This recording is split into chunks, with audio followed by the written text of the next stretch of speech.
All right. Got everybody? Okay, what do you got? Good to see you. Hey, Coach, other than staying healthy, what are your goals for successful first preseason game? Well, we'd like to win the game. You know, you play with a purpose. But like we told the guys today, it's an opportunity. We want to give the guys the best opportunity to show their best football, and then it's an awesome opportunity to evaluate where we're at as a football team.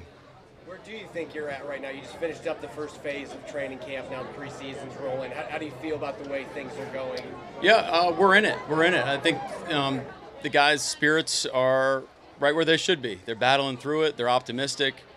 We're attacking it. Time's ticking, so there's a sense of urgency on some decisions that we're gonna have to make pretty soon. But right where we want to be. In terms of like starters, I guess you have a general philosophy on what you want to do with that.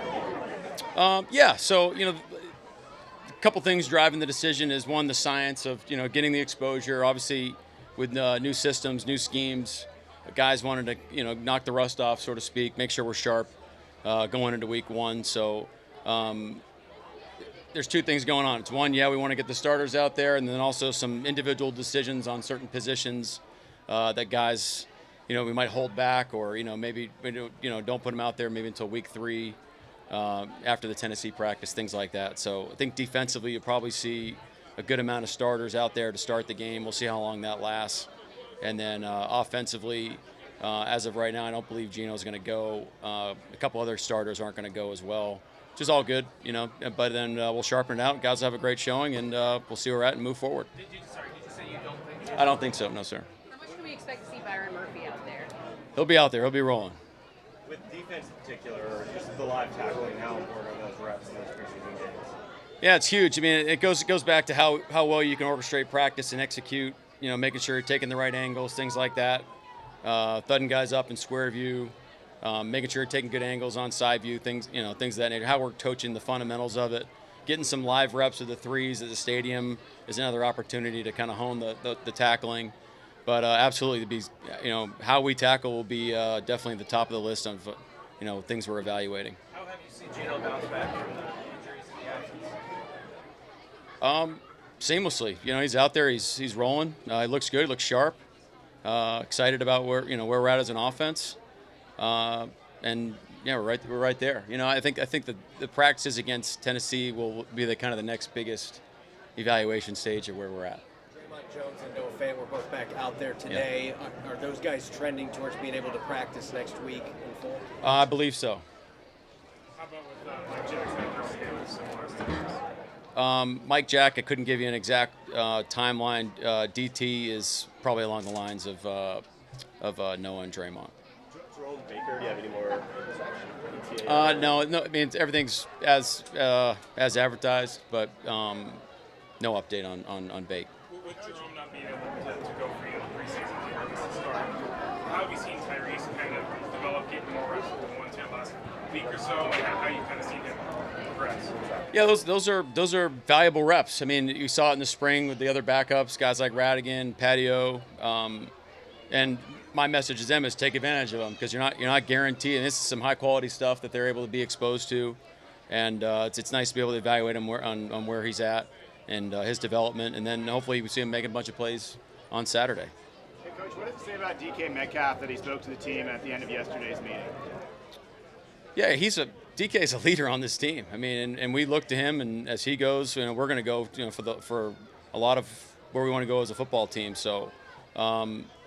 As expected, had a great message. The guys were in. I mean, we had a great practice yesterday. I think, like I said, we're right there on the edge. At this point in camp, I mean, we're tired of going against one another. So there's some edge to us, which is good to a degree. And then we just have to make sure that we keep our poise in certain situations, because at the end of the day, we want to take care of one another, and we're all wearing the same helmet.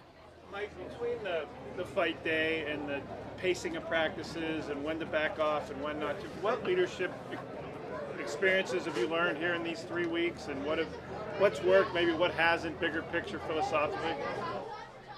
Since day one, we said it's about the team. That's the focus, and what's best for the team in that given moment. That's what I'm shooting for. And then you have a big picture of where we need to be at certain landmarks, And those are the things that are driving your decision making. The guys know that. We've been very clear with them. That's why we did ACT today, and that's how we'll operate, moving forward. How much are you? How might I say this?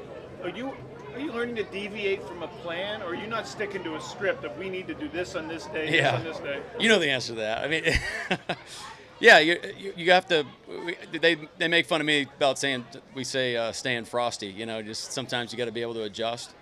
But around here we say principles are set in stone and methods are adjustable. So we're gonna do things the right way on how we want to be as a football team. But how we get it done, those things are I wouldn't say up for debate, but those things are talking points for sure. And you have to stay flexible, especially in this league, how competitive it is, how you have to adjust from play to play, drive to drive throughout a season. So hopefully the guys are learning that, hey, sometimes you got to move and shake in order to see what's best for the football team.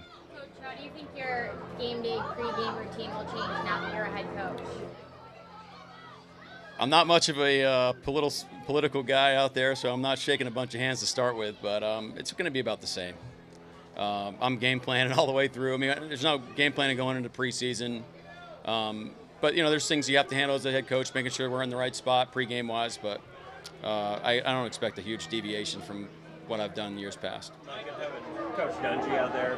Yeah. This is the first time I met Coach Dungy. Him and Coach Frazier go way back. It was awesome to meet Coach Dungy. He's a hero of mine.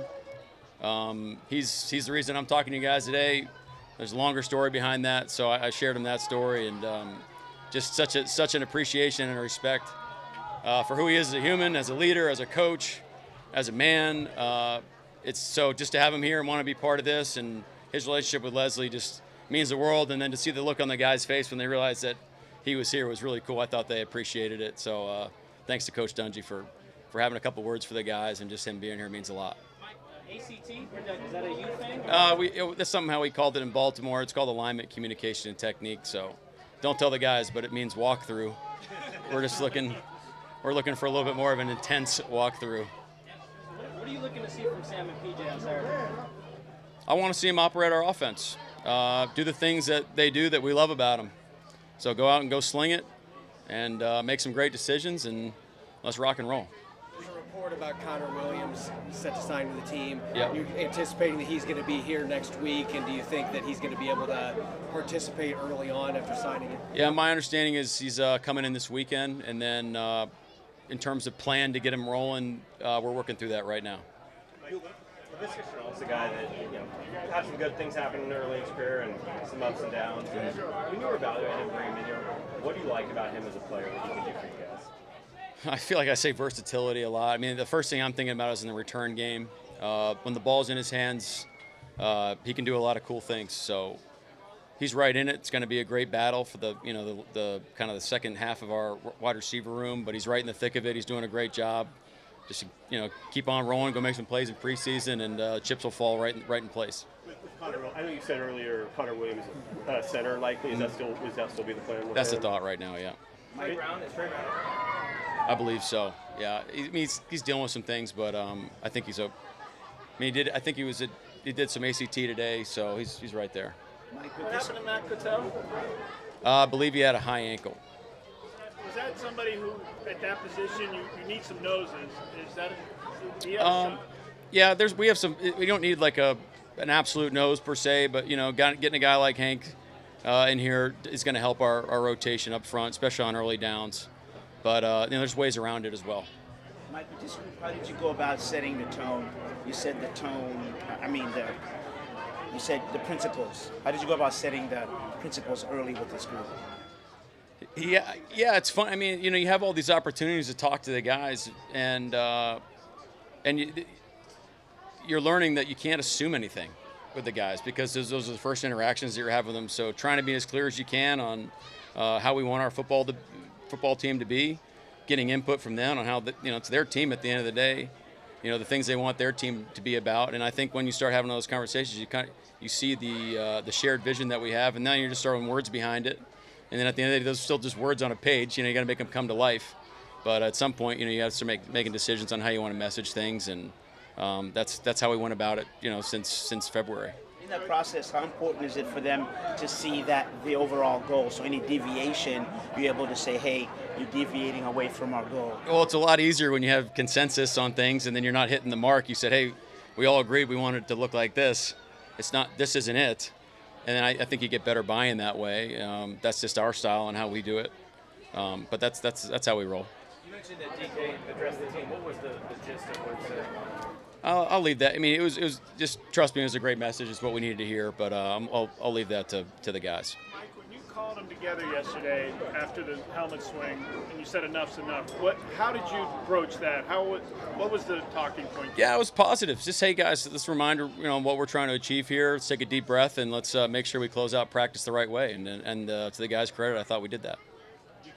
The kickoff, kind of curious to see that live with tackling and everything. Yeah, that'll be a lot of fun. Not really sure what's going to happen, so I'll be watching as closely as you guys. What's going on with that Lance Wickham? With Lance, I'm not honestly I'm not sure right now. Honestly, he's not long term though. Anything else? Thank you. Okay, thanks.